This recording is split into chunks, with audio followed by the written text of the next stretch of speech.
हाय, आज आहे नवरात्रीची 6वी माळ आणि सकाळी छान हा पाऊस पडला होता बाहेर आणि हे 2 टग्गे मस्त पावसाचा आनंद घेत बसले होते.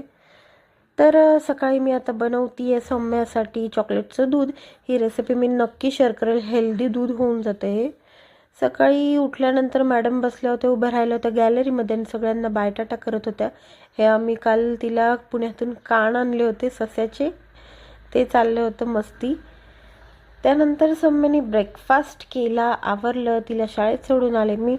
घरातली बरीचशी कामं होती, सगळं केकचं सामान वगैरे लावायचं होतं.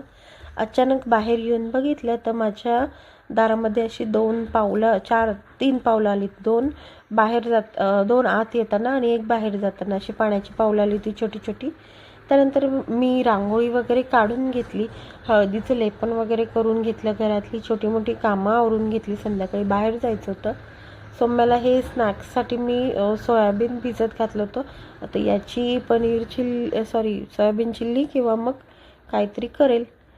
इथून आम्ही चाललो आहे घरी. सौम्या आणि मल्हार तिचा बेस्ट फ्रेंड. त्यानंतर घरी आल्यानंतर आम्ही मस्त फ्राईड राईस खाल्ला. आज फ्राईड राईस मेनू होता लंचसाठी. मॅडमचा मूड नव्हता बिलकुल झोपायचा. मॅडम करत होत्या उद्योग. रुमालाचं काहीतरी चाललं होतं, पण ते फायनली बनलंच नाही.